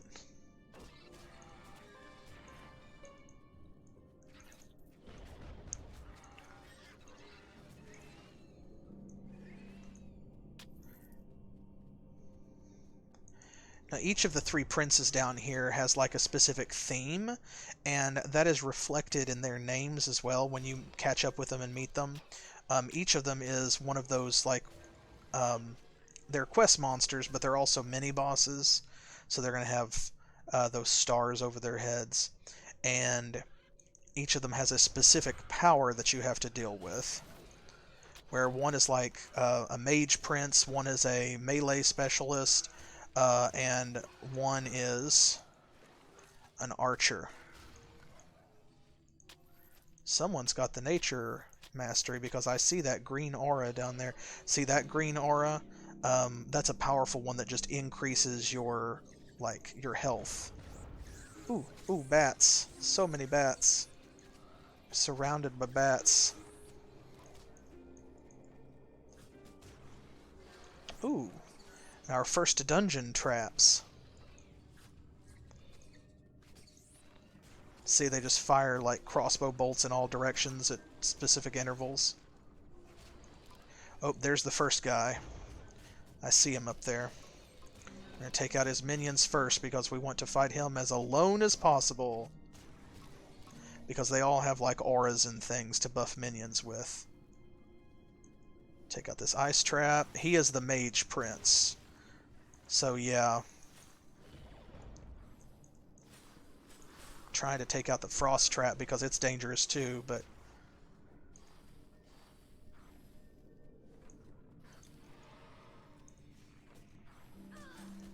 see, he has these frost clouds and like a flurry of snowballs. There we go, got him. Well, that's one down and two to go.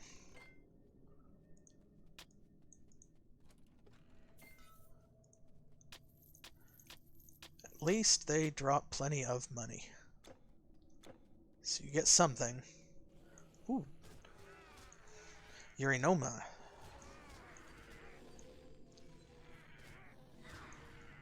Or urinomuses? That's an octopi, octopodes, octopuses kind of question. My Greek is not nearly as good as my Latin, which is not fantastic, so... I did take Latin in college, but it's one of those where if you don't use it, you know, it fades.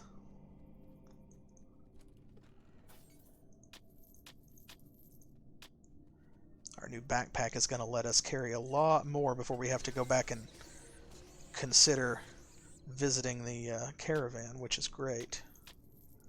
Oh, another green helmet. Okay. Here's our second guy. Want to get rid of his minions as well. He's actually the easiest to me. I usually just pop one potion and then beat on him. You can't carry anymore. Oh. Oh, I'm sorry, Nightmare. Your inventory is full. You can't hold anymore. Making me look like a fool, game. I was just bragging on how we don't have to carry as much back.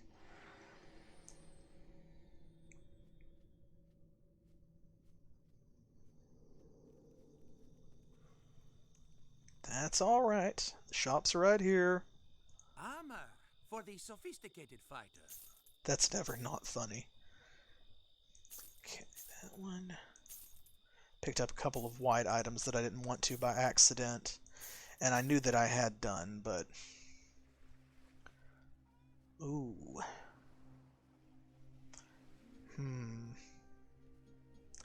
That's quite good. It just requires more intelligence. I'll hang on to that and see if we can make use of it. Ooh, that's really good because that is a bonus to attack speed. As well as improved energy regeneration. We just lose that dexterity. Might keep that. Not that. Also a bonus to attack speed? That one's better, though. Yeah, most of this is not super great, which is fine. That just means I'm okay with selling it. Yes, a good day. Greetings. Hang on to that for us.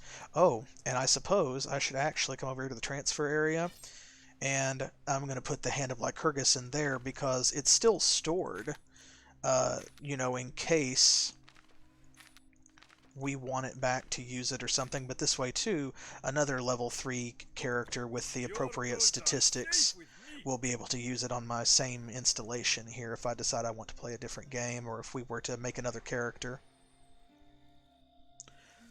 Already almost done with the ruins. They're kind of sprawling, but I feel like they usually go fairly quickly. See, all that's left now is this middle area right over here, and that's where the archer guy is. I always do it last because I go around in a circle.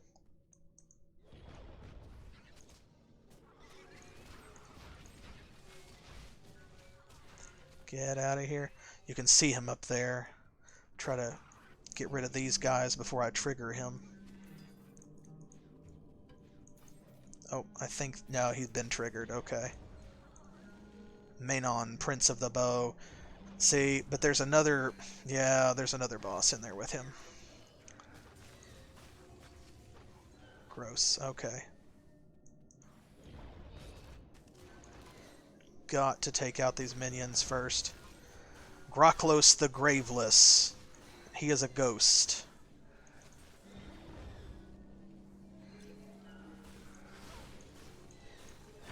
Which of them's weaker? Oh. Oh, no! I tried. Oh, man. Well, that's our first death of the game. But it took 2 bosses to do it, though, so... I'm going to have to run all the way back out there because I did not drop a portal stone because I was not expecting that other boss to be in there. Alright. Round 2. There's kind of a pointless mechanic in Titan Quest where when you die, you lose a few experience points. Not a whole lot, just some. Then, like, you leave behind a tombstone, and when you go back and click on that tombstone, you will recover your lost experience points, or most of them. You don't get all of them back. So you get kind of a slap on the wrist for dying. But since it's not that much, it just, like, I'm not a huge fan of it. Now, of course, I'm also a professional sore loser. So, like, when I do die, I tend to resent it. But even in acknowledgement of that, it still feels kind of, Here we go. Let's see if we can kite him away and take them one at a time. Come on. Follow me down here. There we go. Because it was the combination last time. There we go. Yes, good. He ran himself into a corner. That's exactly what I wanted. Oop, that's not what I wanted. Come on, follow me back out.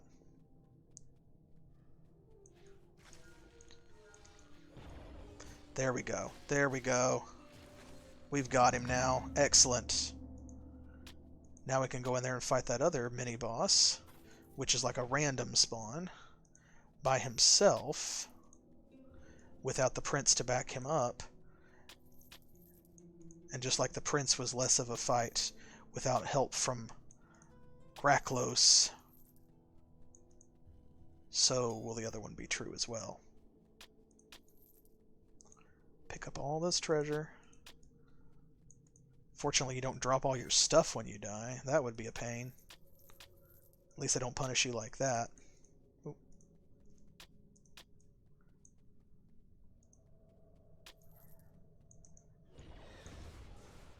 There we go. And this time we've got full health. And I'm just going to hit him with this every time that it charges. Come on.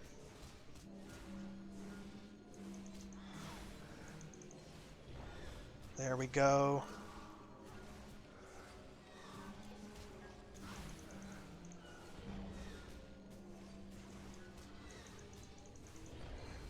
Keep him slowed. There we go. Excellent.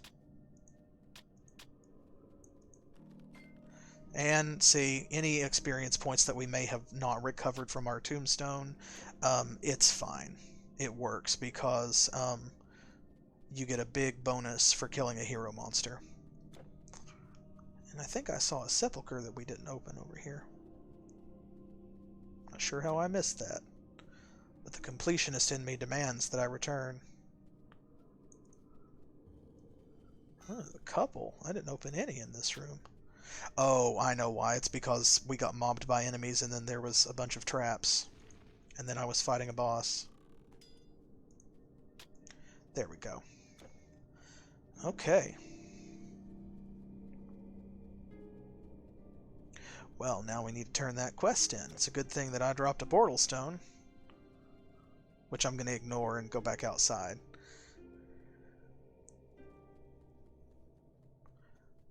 We'll teleport from here.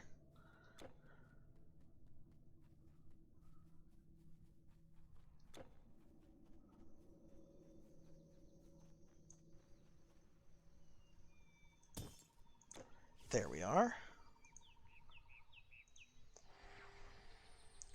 Let's tell everybody about our shiny new victory. So the skeletons will trouble us no more? You have done a great service to Megara, warrior.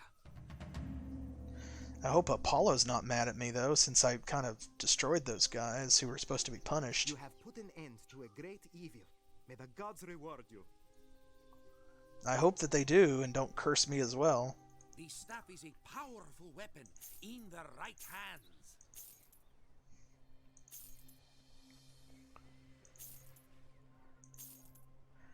Let's get rid of all of this.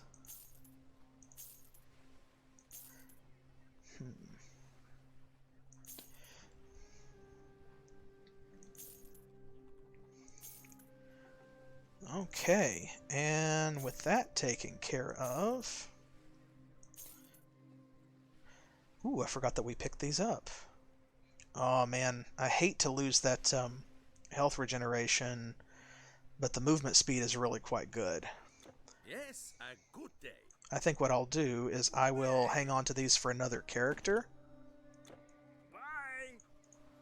And also... Ooh, yeah, he had a green sword. Heavy Gladius of the Siren. So it's similar to the Copus that we already have there. 2 to 8 bonus damage, energy drain, chance of confusion.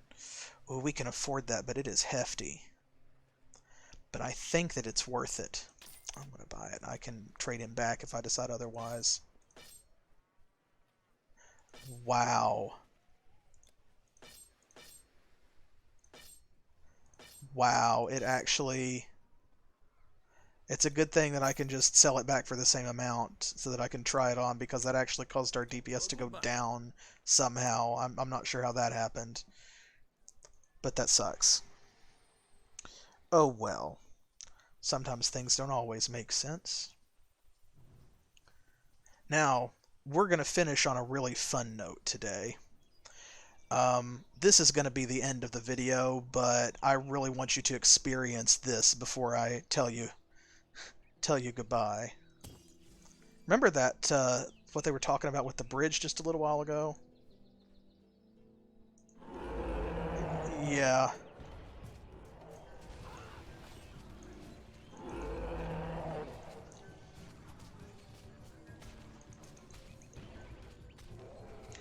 Yeah.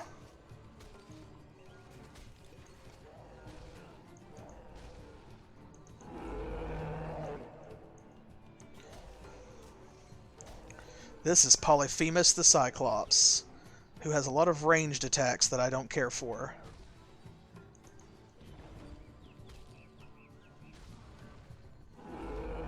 There we go. I really want to dodge that scream.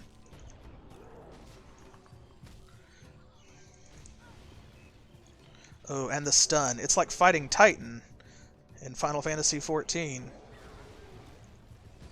Ooh, I often take a death here, but not today.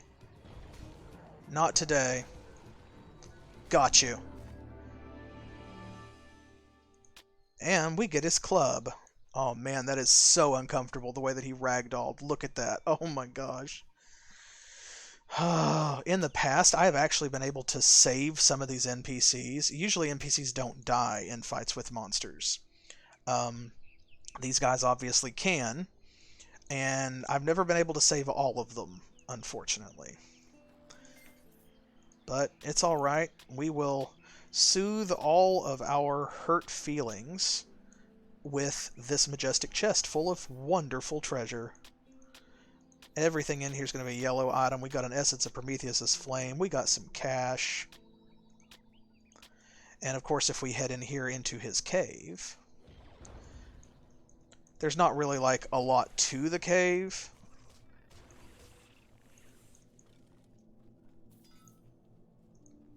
But it does have another treasure chest in it.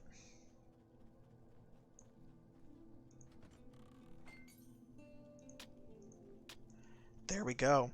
And that's where we're going to leave it for this evening. So I hope that you enjoyed that frantic little boss fight, and I hope that you're enjoying the game so far in general. I know that I definitely am. It's a lot of fun to play it again. It's a lot of fun to play it for y'all, and to have you participate and decide how things are going to go. So I appreciate you being here, and I hope that you will come back next Thursday at 7 p.m. Eastern Standard Time, which is Miami and New York time here in the U.S., for Episode 3 of Titan Quest, as we continue towards Delphi. We're going to stop off. We're going to pick up an offering at the Olive Grove, and then we're going to go and see the Oracle, just like Timon told us, just like Leonidas told us.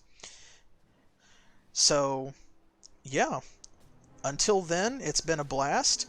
Don't forget to check in, too, on Saturday at 7 p.m. Eastern Standard Time to join me for my next stream, which will be another episode of Might and Magic 7 for Blood and Honor. And if you're enjoying that, or if you didn't see our very special new series that we started up on Monday, then join us on Mondays, too. At least for the duration of this whole coronavirus pandemic, or until the game gets finished, whichever comes first, where I and my husband, Specific Pixel, will be playing Zork Nemesis. And I hope that you'll come back for that. We also have a poll on Twitter that you can check out to help us decide which of the 4 Alchemists' laboratories we should visit next in that game. So go check that out there, or on Facebook. Give me a follow, a like, or a subscribe here and on YouTube, on Pillow Fort, if you don't already follow there. And I'll see you next time. Until then, as always, thanks for playing.